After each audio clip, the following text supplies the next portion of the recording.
అనర్హతపై పిటిషన్లపై గతంలో ఎలాంటి తీర్పులు ఉన్నా సుప్రీం ధర్మాసనం ఇప్పటికీ స్పష్టత ఇచ్చిందన్నారు సీనియర్ న్యాయవాది రవిశంకర్. అనర్హతపై స్పీకరే నిర్ణయం తీసుకోవాలని సుప్రీంకోర్టు స్పష్టత చేసిందన్నారాయన. సుమారు 50 పేజీలతో సుప్రీంకోర్టు చారిత్రాత్మక తీర్పు ఇచ్చిందని చెప్తున్న సీనియర్ న్యాయవాది రవిశంకర్తో మా ప్రతినిధి శివ ఫేస్ టు ఫేస్. తెలంగాణలో పార్టీ ఫిరాయించిన బీఆర్ఎస్ ఎమ్మెల్యేలకు సంబంధించి అనర్హత వేటు పిటిషన్పై ఈరోజు సుప్రీంకోర్టు ప్రధాన న్యాయమూర్తి జస్టిస్ బీఆర్ గవై కీలక తీర్పు వెల్లడించారు. 3 నెలల్లోపు దీనిపై నిర్ణయం తీసుకోవాలి తెలంగాణ అసెంబ్లీ స్పీకర్ అంటూ కూడా ఆదేశాలు ఇచ్చిన నేపథ్యంలో దీనిపై తదుపరి ఏం జరగబోతుందనే దానిపై మనతో మాట్లాడేందుకు సీనియర్ న్యాయవాది జంధ్యాల రవిశంకర్ ఉన్నారు. వారిని అడిగి మరింత సమాచారం తెలుసు. సార్, మీరు తీర్పు ఇచ్చే సమయంలో మీరు సుప్రీంకోర్టులో ఉన్నారు, ఏం జరిగింది అసలు?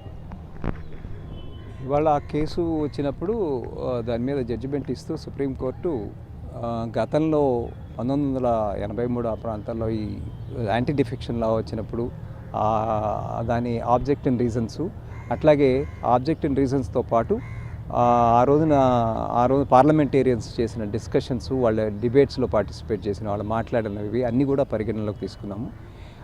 అట్లాగే గతంలో జరిగిన కాన్స్టిట్యూషన్ బెంచ్ జడ్జిమెంట్స్ అవన్నీ కూడా నేను తీసుకోవడం జరిగింది. దాంట్లో వారు మళ్ళీ మాట్లాడుతూ క్విటమిట్ యాక్షన్స్ అంటే అని దాని మీద అది నేను ఆర్గ్యూట్ చేయడం జరిగింది. క్విటమిట్ యాక్షన్ అంటే ఏంటి, దాని మీద ఎట్లా మీ కోర్టుకి అధికారం ఉందా లేదా అనేది, దాన్ని కేశవ్ మేఘాచంద్ర అనేది సరిగ్గా కన్సిడర్ చేయలేదని నేను చెప్పడం జరిగింది. మళ్ళీ దానికి కూడా ఆన్సర్ చేశారు. కేశవ్ మేఘాచంద్ర అని అంతకుముందు సంపత్ కుమార్ నేను ఆర్గ్యూ చేయడం జరిగింది.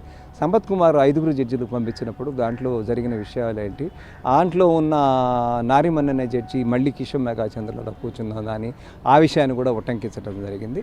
ఫైనల్గా ఏంటంటే ఈ డిఫెక్షన్ అనే ఒక జాడ్యం నుంచి దేశం బయటపడాలి, రాజ్యాంగ వ్యవస్థ బయటపడాలి, ప్రజాస్వామ్యం కాపాడబడాలి కనుక అనుకుంటే దాన్ని మనము ఈ రకంగా కనుక ఈ స్పీకర్లు కంటిన్యూ చేసేటైతే ప్రాబ్లం వస్తుంది. కాబట్టి స్పీకర్కి కాకుండా ఎవరికైనా వేరే వాళ్ళకి ఇచ్చే అవకాశం ఉందా, ఎలక్షన్ కమిషన్కి కానీ గవర్నర్కి కానీ ఎవరికైనా ఇచ్చే అవకాశం ఉందా అని కూడా దాన్ని కూడా పరిశీలించండి అని పార్లమెంట్కి కూడా అడగటం జరిగింది. కాబట్టి ఈ మధ్యలో ఇదంతా కనుక జరిగితే ఈ లోపల కాలయాపన జరిగిపోయి ఆపరేషన్ సక్సెస్ పేషెంట్ డెడ్ అవుతుంది. కాబట్టి దాన్ని మనము ఇప్పుడు ఆపాల్సిన అవసరం ఉంది. రాజ్యాంగ కోర్టులకి దీని మీద డెసిషన్ తీసుకునే అధికారం ఉన్నది.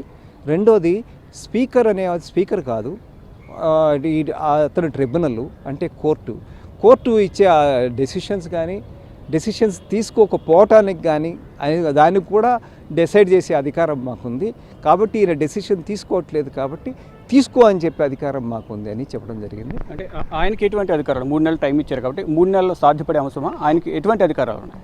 అంటే ఆల్రెడీ నోటీసులు అయిపోయినాయి, వాటిల్లో కౌంటర్లు అయిపోయినాయి. కౌంటర్లు వేయలేదనుకుంటాను, వేశారు, కొంతమంది వేసినట్టున్నారు, కొంతమంది వేయలేదు. 3 నెలల టైం అనేది 10 మంది ఎమ్మెల్యేలకు సరిపోతుందా? ఏమన్నా ఎక్స్టెన్షన్ కోరే అవకాశం ఉందా?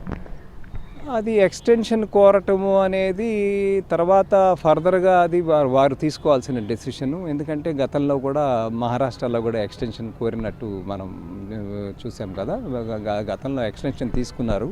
కాబట్టి ఎక్స్టెన్షను మరి తీసుకోవడానికి వాటికి వారి స్పీకర్ గారు ఆ తర్వాత కోర్టు నడిచే విధానాన్ని బట్టి ఎక్స్టెన్షన్ అనేది ఉంటుంది. స్పీకర్కి శాసించే అధికారం కానీ ఆదేశాలు జారీ చేసే అధికారం న్యాయస్థానాలకు ఉంటుందా? అంటే 10th షెడ్యూల్ కింద ఆయన స్పీకర్ కాదు, ఆయన కోర్టు మాత్రమే. కోర్టులో ఆయన ఆఫీసరు, అంటే జ్యుడిషియల్ ఆఫీసరు, అంటే ఆయన ట్రిబ్యునల్కి చైర్మన్కి మరి కోర్టు కాబట్టి మాకు అధికారం ఉందని రూల్ చేసింది కోర్టు. మాకు అధికారం ఉంటుంది, మీది కోర్టు, ఆయన స్పీకర్ కాదు, ఆయన ట్రిబ్యునల్ మాత్రమే. ఒకవేళ అనర్హత పిటిషన్ వేస్తే ఏ విధంగా ఉండబోతుంది ఫర్దర్గా? ఒకవేళ అనర్హత పిటిషన్ వేయకపోతే ఏ విధంగా ఉంటుందంటారు? అనర్హత పిటిషన్లు కనుక డిస్మిస్ చేస్తే పిటిషన్ వేసిన వాళ్ళు హైకోర్టుకు పోతారు, అనర్హత వేటు వేస్తే అనర్హులైన వాళ్ళు కోర్టుకు వెళ్తారు. రైట్. ఇది మొత్తం కేవలం ఇది తెలంగాణకే వర్తిస్తుందా? దేశవ్యాప్తంగా ఇది వర్తించబోతుంది? లా ఆఫ్ ది ల్యాండ్ అండి. సుప్రీంకోర్టులో వచ్చే judgement law of the land. ఈ దేశంలో పార్లమెంటేరియన్స్ కానీ, రాజ్యసభ మెంబర్లు కానీ, లోక్సభ మెంబర్స్ కానీ, లేకపోతే అసెంబ్లీకి కానీ, లేకపోతే కౌన్సిల్ కానీ ప్రతి ఒక్కళ్ళకి వర్తిస్తుంది. ఈ దేశంలో ప్రతి పార్టీకి వర్తిస్తుంది. ఇప్పట్లో ఒకవేళ స్పీకర్ నిర్ణయం మీద ఆధారపడి ఉంది కాబట్టి ఉప ఎన్నికలు అనేది సాధ్యపడే అంశం కాదా? అది మనం చెప్పలేము ఎన్ని రోజులు అంటే 3 నెలల్లో డిసైడ్ చేయాలన్నారు. అది చేసిన తర్వాత వాళ్ళకి హైకోర్టుకి వెళ్ళే అధికారం ఉంటుంది, అక్కడి నుంచి సుప్రీంకోర్టుకి వచ్చే అధికారం ఉంటుంది. కాబట్టి అది చెప్పడం అనేది ఎవరికి ప్రతికూలంగా వచ్చినప్పటికీ ప్రత్యర్థి డెఫినెట్గా ఎవరు 100% రెండో వాళ్ళు ఖచ్చితంగా కోర్టుకి వెళ్తారు.